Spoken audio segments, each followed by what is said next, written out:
पौराणिक कथाओं के अनुसार भगवान राम ने त्रेता युग में सारे कार्य संपन्न कर लिए थे और उनकी सारी लीलाएं समाप्त हो चुकी थी। धरती पर उनके जीवन की अवधि भी समाप्त होने का समय आ चुका था। लेकिन समय समाप्त होने के बाद भी मृत्यु के देवता यमराज भगवान राम के समीप उनके प्राण हरने नहीं आ पा रहे थे, क्योंकि रामदूत हनुमान भगवान राम के प्राण रक्षक थे, जो स्वयं महाकाल का एक रूप है। और महाकाल से उनके आराध्य भगवान राम के प्राण छीनने की हिम्मत न तो किसी काल में थी और न ही किसी अन्य देवता में। काल चक्र और समय चक्र को आगे बढ़ाने के लिए भगवान राम की मृत्यु होना आवश्यक था।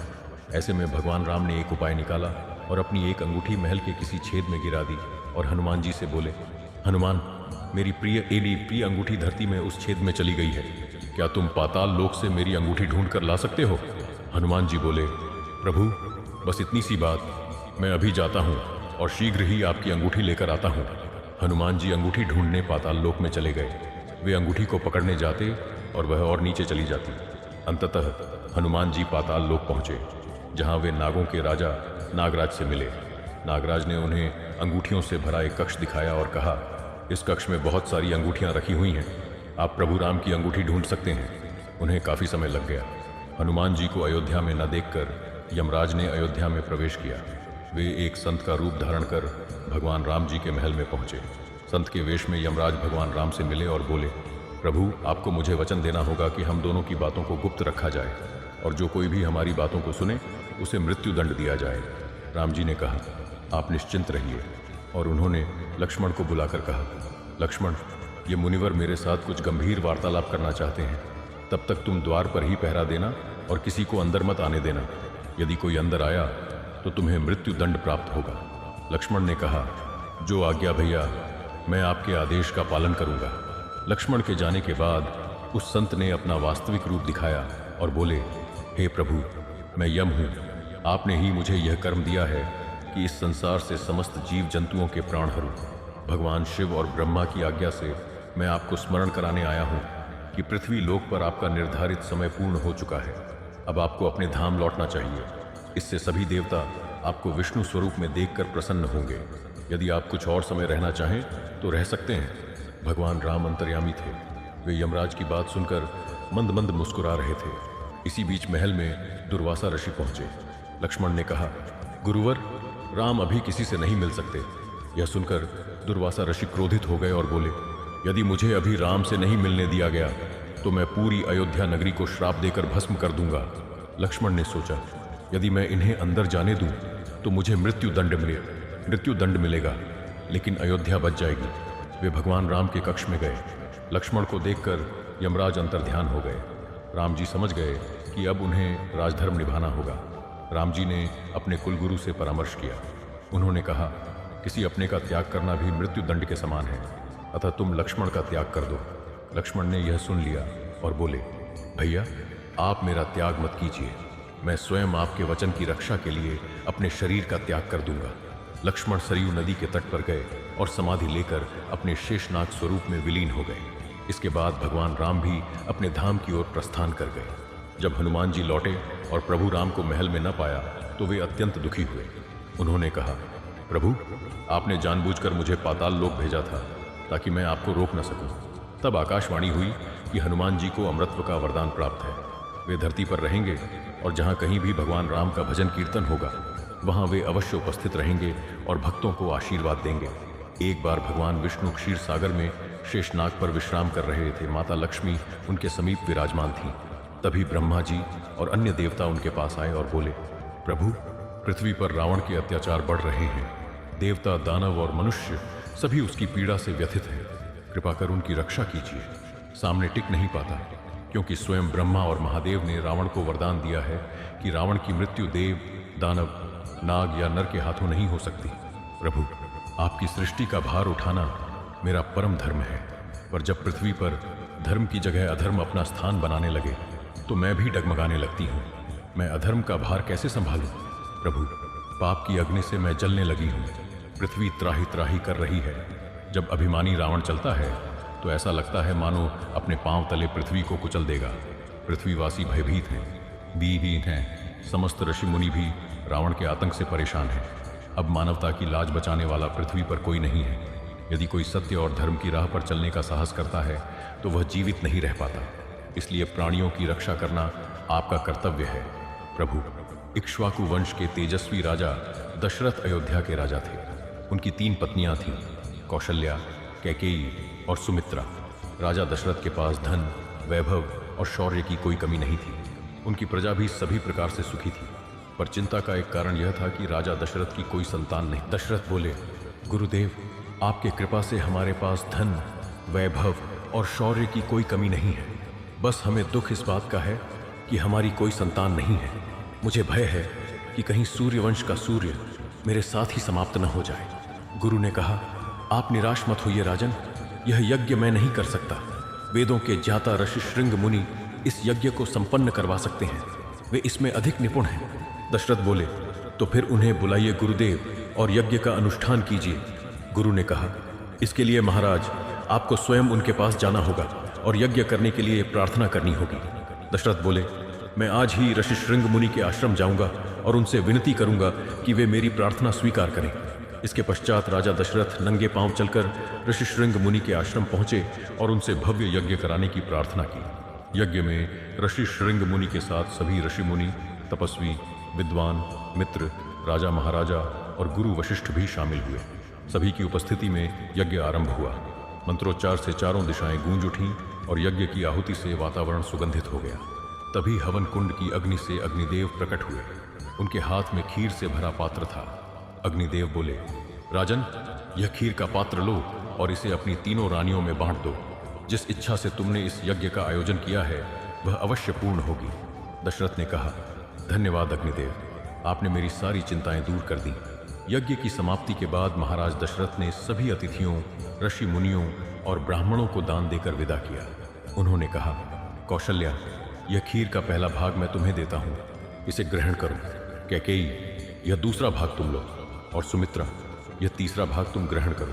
तब कौशल्या ने कहा, सुमित्रा, तुम सबसे छोटी हो, इसलिए मेरी खीर का थोड़ा हिस्सा तुम भी लो। कैकेयी ने भी कहा, मेरी खीर का भी कुछ भाग सुमित्रा को दे देती हूँ। इस प्रकार सुमित्रा ने 1 नहीं बल्कि 2 भाग ग्रहण किए। यज्ञ के प्रभाव से राजा दशरथ की 3 पत्नियां गर्भवती हुईं। चैत्र मास के शुक्ल पक्ष की 9वीं तिथि को पुनर्वसु नक्षत्र में महारानी कौशल्या ने एक तेजस्वी और आकर्षक पुत्र को जन्म दिया, जो स्वयं भगवान विष्णु का अवतार थे। इसके बाद रानी कैकेयी ने एक पुत्र को और रानी सुमित्रा ने 2 तेजस्वी पुत्रों को जन्म दिया। चारों पुत्रों के जन्म से महाराज दशरथ अत्यंत प्रसन्न हुए और पूरे राज्य में उत्सव मनाया गया। कुछ समय बाद चारों पुत्रों का नामकरण किया गया। महर्षि वशिष्ठ ने बड़े पुत्र का नाम राम, दूसरे का भरत, तीसरे का लक्ष्मण और सबसे छोटे पुत्र का नाम शत्रुघ्न रखा। तभी से चैत्र मास की शुक्ल 9वीं तिथि को रामनवमी पर्व के रूप में मनाया जाने लगा। देवकी का पुत्र मेरे मृत्यु का कारण कैसे बन सकता है? वासुदेव के पीछे शेषनाग थे। तुझे मारने वाला गोकुल में सुरक्षित है। राजा उग्रसेन मथुरा के राजा थे। उनके पुत्र का नाम कंस और पुत्री का नाम देवकी था। कंस ने अपने पिता को बंदी बनाकर स्वयं मथुरा का नरेश बन बैठा। वह कठोर, निर्दयी और क्रूर व्यक्ति था। मथुरा में हर कोई उसकी क्रूर प्रवृत्ति से डरता था, लेकिन एक व्यक्ति था जिसे कंस बहुत प्यार करता था और जिसकी वह पूजा करता था। वह थी उसकी बहन देवकी। देवकी का विवाह वासुदेव नाम के एक यदुवंशी सरदार से तय हुआ था। विवाह बड़े धूमधाम से हुआ। विदाई के समय कंस बोला, तुम्हारे जाने के बाद यह महल सूना सूना लगेगा देवकी, मैं तुम्हें स्वयं ससुराल तक छोड़कर आऊंगा। विवाह के बाद कंस देवकी और वासुदेव को रथ में बैठाकर ले जा रहा था कि अचानक आकाशवाणी हुई, हे क्रूर कंस, तू क्यों इतना प्रसन्न है? सावधान, जिस बहन को तू इतना प्रेम करता है उसी के गर्भ से जन्म लेने वाला 8वां पुत्र तेरी मृत्यु का कारण बनेगा। आकाशवाणी सुनकर कंस की क्रोधित हो उठा। देवकी का पुत्र मेरी मृत्यु का कारण कैसे बन सकता है? यदि ऐसा है तो मैं देवकी को ही मार डालूंगा। वह तलवार लेकर देवकी को मारने बढ़ा। तब वासुदेव बोले, कंस, तुम महापाप करने जा रहे हो। अपनी बहन को उसके विवाह के दिन मारना अधर्म है। मैं वचन देता हूं कि देवकी की हर संतान तुम्हें सौंप दूंगा। कंस मान गया, लेकिन उसने दोनों को कारागार में बंद कर दिया। समय बीतता गया। देवकी ने एक एक कर संतानों को जन्म दिया और कंस उन्हें मारता गया।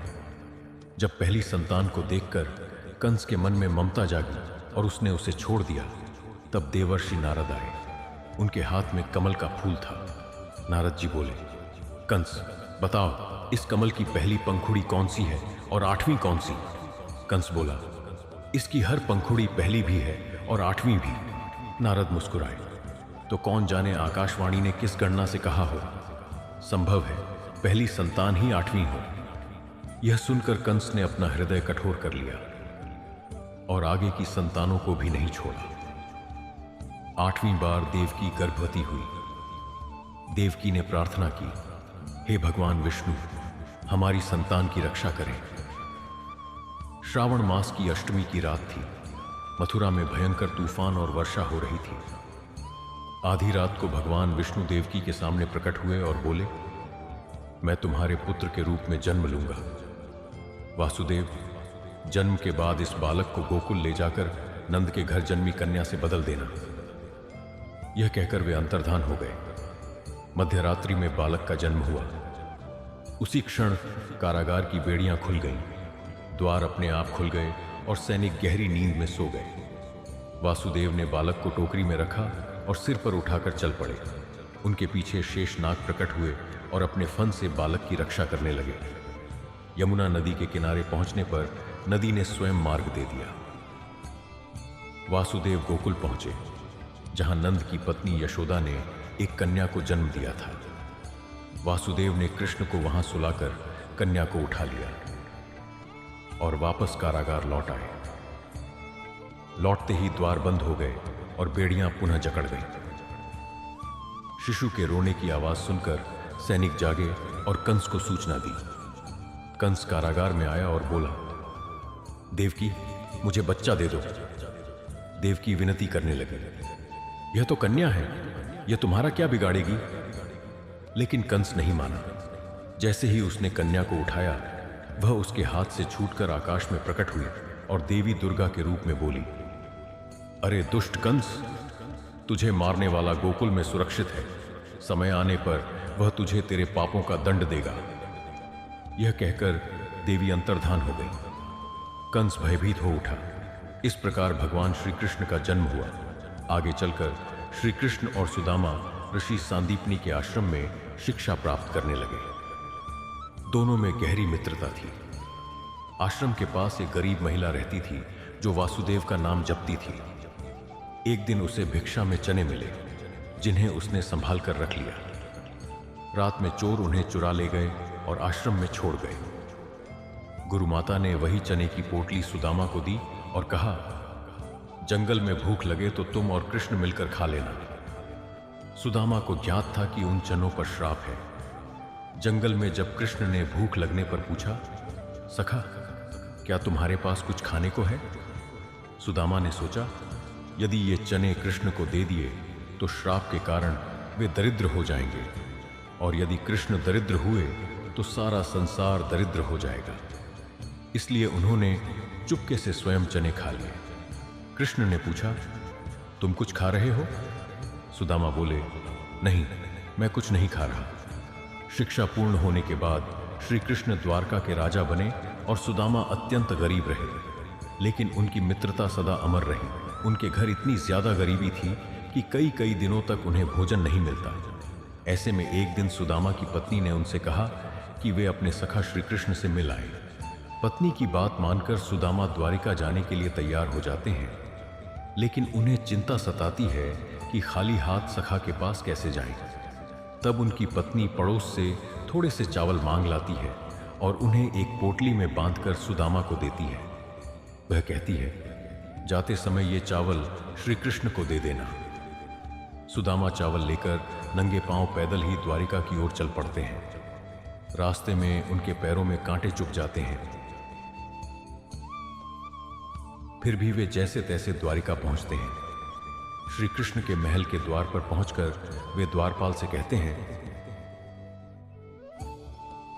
मैं श्री कृष्ण का बालसखा हूं, उनसे मिलना चाहता हूं। यह सुनकर वहां उपस्थित लोग हंसने लगते हैं। कहां द्वारिका के राजा श्री कृष्ण और कहां ये दरिद्र ब्राह्मण।